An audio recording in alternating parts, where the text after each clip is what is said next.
Oh guys, it has been a long time, but Wacom has released the new Intuos Pro tablets. It comes in 3 sizes, small, medium, and large. Guess which size I got? Large.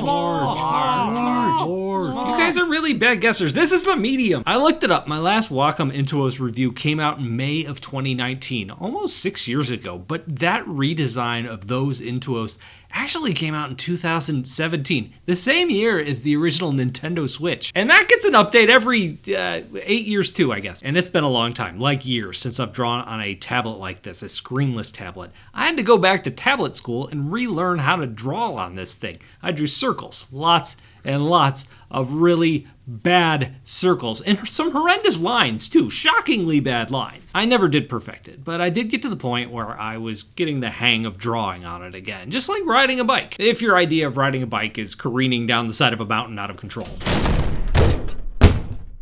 I'm okay. My first impressions of the Wacom Intuos was really good. Look at how thin it is. Just look at it. Look! It's super lightweight. I don't necessarily think of this kind of tablet as a portable device, but since it can be used with Bluetooth wirelessly, you can just easily slide this into a laptop bag, no problem, and take it with you all the time. Even though it's thin and light, it doesn't really slide around as much on your desk as I thought it might, because it's got these little rubber gripper guys along the bottom that seem to hold it in place pretty well. Speaking of grippy, the feel of the pen on a plastic surface like this just is so good. God, I love it! It's really hard to pull off this kind of texture on a screen tablet, because the more texture you add to a screen, the worse the screen looks. So all these manufacturers out there trying to strike a balance between the visual fidelity of their drawing tablets and the actual sketchy feel of it. But not here, they didn't have to worry about that. They could be as grippy as they want. This also comes with the Pro Pen 3. This is Wacom's latest and greatest stylus. It's a nice pen. One of the best drawing styluses out there. Whether we're talking about accuracy, pressure,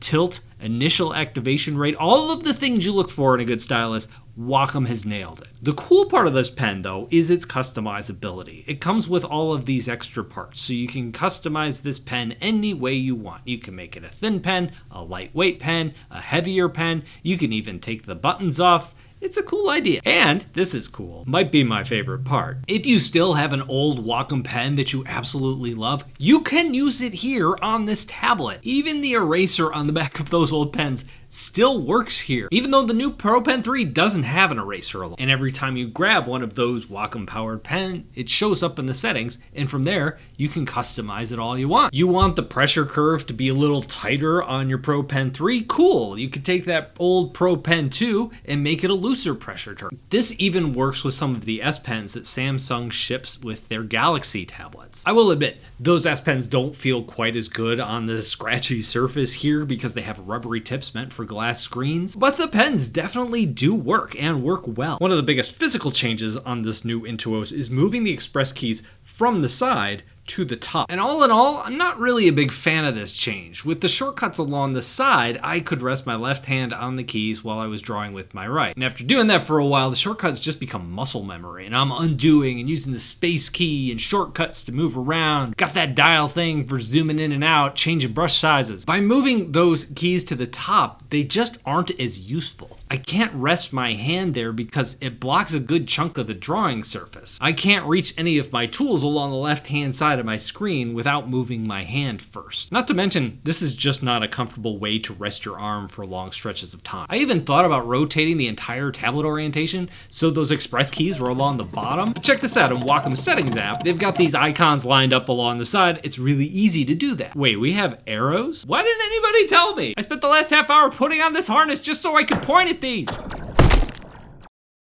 I'm okay. While Brad gets a cast put on, you should check out his website where he ranks all the tech that he reviews and also lists out his courses like his Intro to Digital Art class or his Learn to Draw in 60 Days class. Whoa, look, he's back. Thank you, Mr. Incompetent Crane Operator. Whenever I review something and I come across a feature I don't like the buttons positioned here, I try to take a step back and understand why the change was made. What was the designer trying to achieve? Because not every design decision is made for me or is meant to work for every single person. And looking at the default settings for these express keys, they're set to things like device settings, your display toggle, your radial menu, things like that. The right-hand side uses those keys for up, down, left, right. They are totally customizable, so you could set them up to be whatever you want. I could get my undo key in there. I could get my spacebar key in there. But I do wonder if Wacom never really intended for me to use it that way, not as like core drawing shortcuts, but more like system shortcuts instead that would be used less often. I have heard tablet makers say before, not Wacom, but others say in the past that most users rely on their keyboards for shortcut and not express keys. So it is entirely possible that they're basing these decisions off of data that says most users just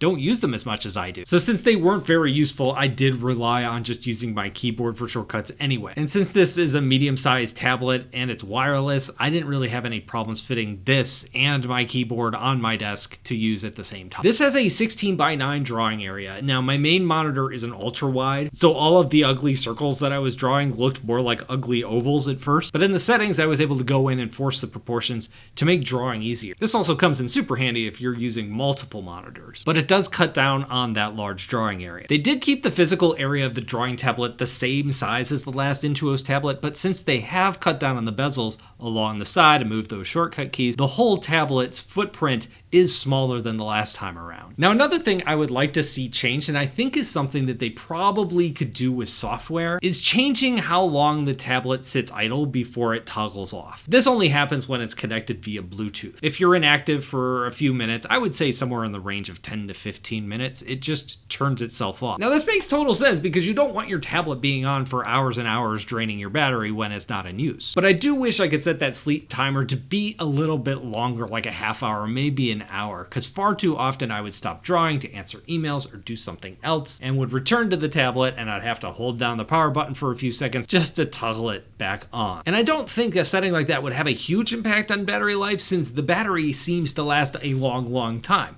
How long? I don't know, because I wasn't able to drain the thing. The battery in this thing is just going to last for days and days and days before it's completely depleted. Now one thing I've seen on pro level tablets that have come from other manufacturers in recent years is they just throw so many bells and whistles into the box. That's really not the case here. I mean, apart from the customizable pen pieces that come in here, you're really not getting much. Just a pen holder with little packets of extra nibs. There are 5 standard nibs, and there's another packet here that has some rubber nibs that feel smoother when you're drawing with them, and some felt tip nibs that feel a little bit rougher. I think the big question here that many of you are probably wondering is, who is this tablet for? There are a lot of old school artists all over the place that absolutely swear by their Intuos tablets. I get comments from time to time from people telling me they still use their Intuos tablets from 10 years ago, 15 years ago. If you're one of them, shout it out in the comments. I love seeing that. The old Intuos tablets are known for being tanks. And while I can't really vouch for how long this new one will last after only using it for a few days, this is one area where the Wacom brand name means something to a lot of people. The textured surface will wear out over time, but Wacom even sells new textured surfaces, so you could just like pop a new one onto your old tablet and keep rolling. I personally find these kind of tablets harder to use because I'm just not used to them. Learning on a screen-based tablet really is easy. And when you factor in the prices, we start at $250, we go up to $500. These things are not toys. Huion will sell you something comparable for like a third of the price. Or at this price, you could probably spring for a screen-based drawing tablet or even a low-end iPad. I don't think Wacom is out here to win over anybody new with this Intuos, but just serve the audience that they already have. And I think that's fine. I've got some other reviews on this channel in this style. I'll link them up right here if you want to check that out. Also, there's links down below in the description. If you click on those before buying anything, it supports this channel. Anyway, thanks for watching, and I'll see all of you later.